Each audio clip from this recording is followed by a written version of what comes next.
آپ کے اس کام کا کیا بن رہا ہے منصور شاہ صاحب جو آپ کے سپرد کیا ہوا خاص طور پر تحقیق اور اچھا ہاں جی دن بدن آہستہ رفتار سے ہو رہی ہے, کچھ پہلے بہت تیز چلی تھی. جی ہاں, اگلے ہفتے انشاءاللہ تعالیٰ کچھ رپورٹ. حضور آج کی دنیا میں انسانی ترقی کا انحصار قومی یا اجتماعی خوشحالی پر ہے, معاشی خوشحالی پر, اور اس میں یہ تبھی ممکن ہے اگر وسائل اور کاروبار کو وسیع سے وسیع تر کرتے چلے جائیں معاشی خوشحالی حاصل کرنے کے لیے. لیکن قرآن اور اسلام کی روح سے ہم کس حد تک کہہ سکتے ہیں کہ معاشی خوشحالی کہ معاشی اور کاروباری وسعت جائز ہے, اور کہاں یہ انسانی لالچ کا درجہ اختیار کر لیتی ہے؟ پہلے آپ کو جو سوال کی بنیاد ہے مجھے اسی سے اتفاق نہیں ہے. دوبارہ پڑھیں وہ بنیاد کیا قائم کی ہے آپ نے؟ بنیاد یہ انسانی ترقی. ہاں جی, قومی ترقی بھی جو ترقی ہاں جی کی بنیاد کیا ہے؟ اس کی بنیاد ہے معاشی خوشحالی پر.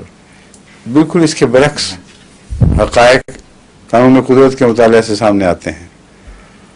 انسانی ترقی کی بنیاد یا زندگی کی ترقی کی بنیاد اقتصادی بدحالی ہے.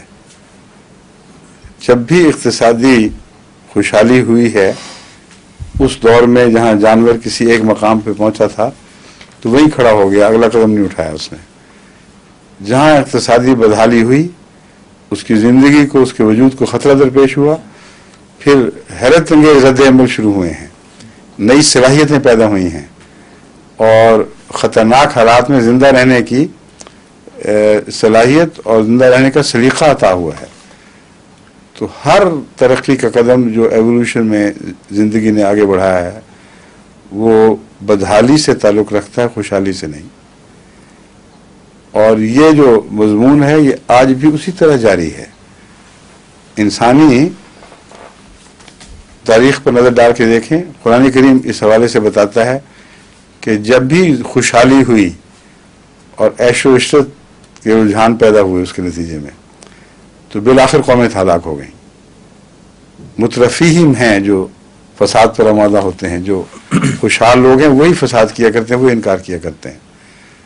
اور اللہ تعالیٰ کو ماننے والے, اللہ کے رسولوں کو ماننے والے اور ان کے ساتھ تعاون کرنے والے اکثر بیچارے بدحالی ہوتے ہیں. بدأ الاسلام غریباً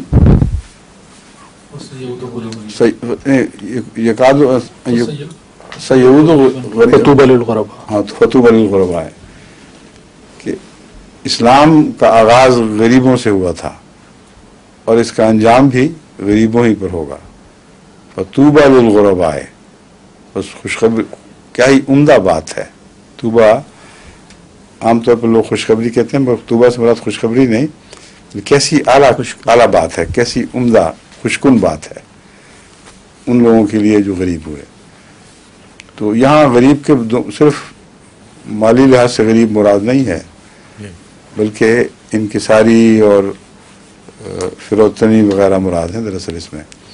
مگر غربت کا پہلو بھی داخل ہے اس میں, اور تمام مذاہب جتنے بھی ہیں ان کا آغاز غربت سے ہوا ہے. تو غربت کو اگر اس کا رد عمل صحیح دکھایا جائے, ایک نعمت کے طور پر سمجھنا چاہیے, نہ کہ ایک لعنت کے طور پر. جتنے بڑے بڑے پاپولیشن ایکسپلوژنز ہوئے ہیں جن کے نتیجے میں انسان نے ایک علاقے سے دوسرے علاقے کی طرف سفر اختیار کیے, تہذیبیں آپس میں ملیں اور نئی ترقیات کے دروازے کھلے, کیونکہ ایک طرف کا ایک علاقے کا علم وہاں محدود نہیں رہا, دوسرے علاقے میں جا کر ان کے علم کے ساتھ مل کر اس نے نئے علمی بچے پیدا کیے. یہ جو کثرت کے ساتھ قوموں کا آپس میں ملایا جانا ہے, جس طرح دھوپ کی شدت اثر کرتی ہے اور ہواؤں کو ایک طرف سے متحرک کر کے دوسری طرف لے جاتی ہے, اور ہواؤں کا ملنا جلنا ہمیشہ ضروری ہے انسانی بقا, زندگی کی بقا, اس کی صحت کے لیے. اسی طرح اللہ تعالیٰ کی یہ قانون ہے کہ غربت وہ دھوپ کی شدت کا اثر دکھاتی ہے اور محض برائی نہیں ہے. ورنہ اللہ چاہتا تو سب کو ہی امیر بنا دیتا. ایک فیکٹر ہے جو ایک محرک بن جاتا ہے زندگی کے لیے، جب وہ اسٹیل ہو گئی ہو، اپنے حال پر بغیر وجہ کی مطمئن ہوئی بیٹھی ہو، یا حرکت کی طاقت نہ رہی ہو، اس وقت غربت کی تکلیفیں جو ہیں یہ پھر قوموں کو متحرک کرتی ہیں.